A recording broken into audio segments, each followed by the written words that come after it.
O medo do fim do mundo está te paralisando? Eu sou o Valdir Camilo, eu sou cristão pesquisador da Bíblia e também sou terapeuta especialista em saúde emocional, de um método inovador, exclusivo, altamente eficaz e com resultados muito rápidos, chamado MSP, o método de substituição de padrões, que já está em 4 continentes, ajudando milhares de pessoas. Se você quer conhecer mais sobre esse método e resolver seus problemas emocionais de vez em pouquíssimo tempo, clica no link abaixo, ok? Mas vamos falar um pouquinho sobre o medo do fim do mundo, a ênfase exagerada na proximidade do final do sistema de coisas. Como isso pode prejudicar uma pessoa? Bem, uma pessoa que vive em função do fim, não apenas aguarda o fim do sistema, mas vive em função disso, né? Essa pessoa, ela perde muita coisa, ela deixa de fazer planos, ela adia ou enterra os seus sonhos, evita responsabilidades que podem fazê-la crescer, prosperar e ajudar mais pessoas, e também negligenciam seus próprios talentos. Então, é muito ruim quando isso acontece, né? Outras coisas que podem acontecer é a estagnação. A pessoa ficar estagnada, né? Numa sensação de desesperança, com um sentimento crônico de urgência que desgasta. Isso pode causar ansiedade, culpa e até mesmo quadros depressivos, né? A pessoa passa a interpretar cada evento mundial como se fosse um sinal do fim. Ela vê cada crise mundial como se fosse um último aviso, né? Isso gera um estado emocional de vigilância paralisante, né? A pessoa passa a desvalorizar o que ela tem, é o presente. Porque o que nós temos é o presente. O passado é só memória. O futuro é uma expectativa que, quando chega, vira presente. Então, o que você tem é isso, apenas o presente, né? Que cada dia, cada instante vira presente. E você deve desfrutar o presente. Isso é bíblico, inclusive, né? Eclesiastes, capítulo 2, versículo 24, fala que devemos desfrutar a nossa vida. Que comemos, bebemos, até nossas atividades. Temos que desfrutar, entendeu? E a pessoa que vive, né, nessa constante expectativa exagerada do fim do sistema, não desfruta a realidade, né?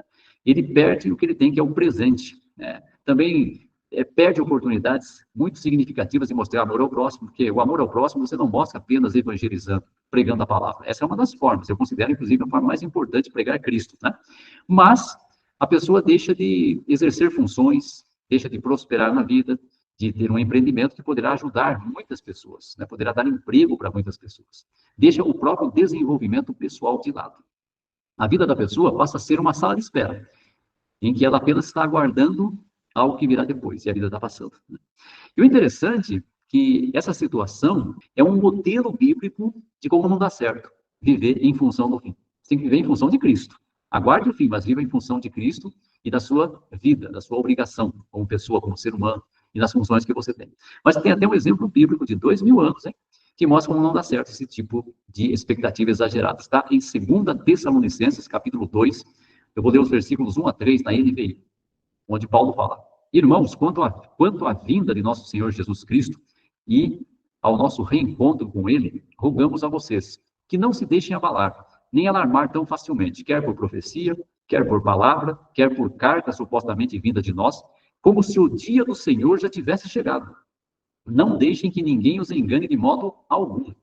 Antes daquele dia virá a apostasia. Então será revelado o homem do pecado, o filho da perdição.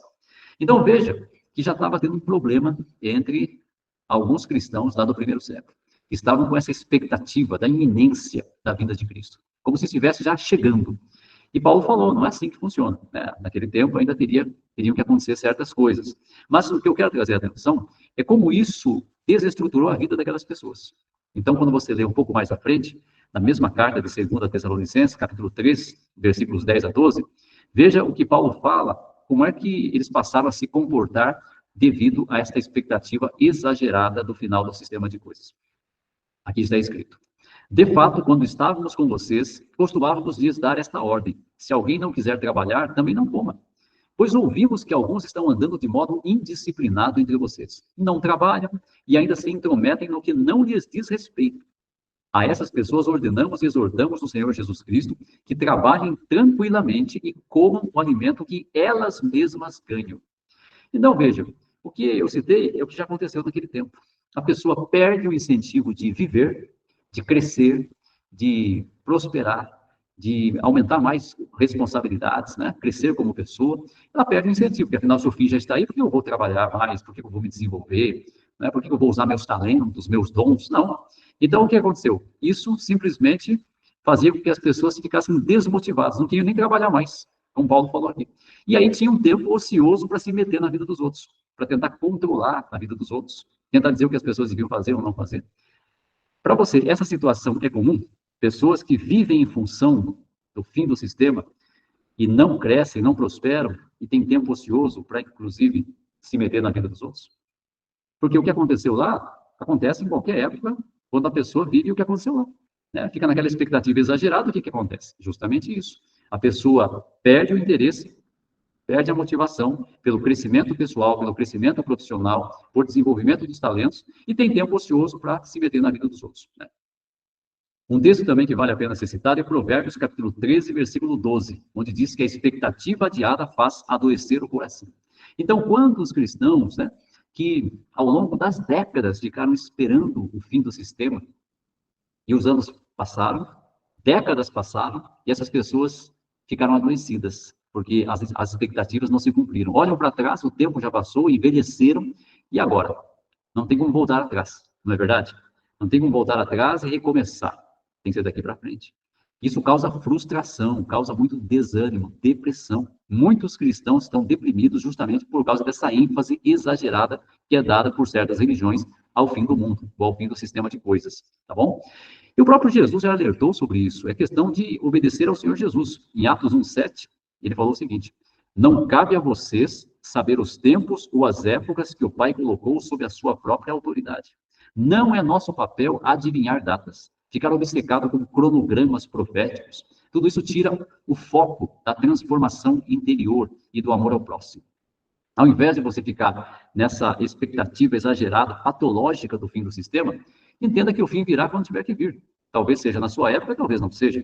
O ponto é você focar na sua vida como cristão, como cristã, e cumprir com suas obrigações perante Deus. Uma delas está em 1 Timóteo 5:8, onde está escrito: certamente, se alguém não provê o necessário para os seus, e especialmente para os membros de sua família, renega a fé, e é pior do que alguém sem fé.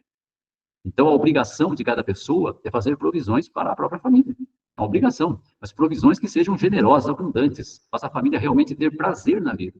E isso demanda que você desenvolva seus talentos, seus dons, sua capacidade, seu profissionalismo, sua expertise. É importante isso.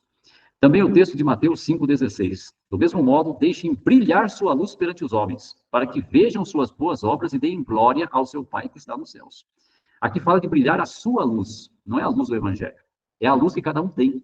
Os dons, habilidades, conhecimentos, talentos que podem ajudar pessoas. Então, o que você sabe fazer pode resolver o problema de alguém. Se você abrir a boca, se você for para a internet, se você ensinar pessoas, se você criar um curso, entendeu? Se você criar um método, vai ajudar pessoas. Então, deixe brilhar a sua luz, seus dons, talentos, habilidades, expertise, conhecimento. Use isso em bem, em benefício do próximo. E também vai ter um excelente retorno financeiro que é justo. O trabalhador é digno do seu salário. Quer dizer, a pessoa que trabalha merece receber de volta pelo que ele faz, pelo que ele entrega. Então, faça isso. Lembre-se, o fim virá, mas terá que ser no tempo de Jesus. É Ele quem decide. O que nós podemos fazer é levar uma vida cristã, correta, cumprir com nossas obrigações perante Deus e Cristo. Uma delas é cuidar da própria família, deixar a luz brilhar para ajudar mais pessoas, usar tudo que nós temos de bom para ajudar pessoas a melhorar a vida, a melhorar a qualidade de vida. É claro que pregar o Evangelho está entre as coisas mais importantes, evidentemente. Mas, como todo mundo trabalha, tem aqueles que podem pregar de forma integral, mas como as pessoas que trabalham não podem fazer isso, reservarão um tempo para pregar o Evangelho. E, na verdade, a pregação do Evangelho se faz principalmente pelo exemplo. Onde você estiver, pelo exemplo. Você é cristão 24 horas por dia, pelo menos deveria pensar assim. E com relação a falar, toda vez que você tiver a oportunidade, falar sobre Deus e Cristo, ok? Espero ter te ajudado com esse vídeo. Se fez sentido para você, se inscreva no meu canal, compartilhe esse vídeo com outras pessoas. E se você precisar de ajuda espiritual e também emocional, clica no link abaixo. Eu vou deixar aqui um link para você clicar, para você poder receber a ajuda emocional que muda a sua vida. E se você sabe de pessoas também que precisam dessa ajuda, compartilhe esse vídeo com outras pessoas, ok? Grande abraço, fique com Deus e até o nosso próximo vídeo.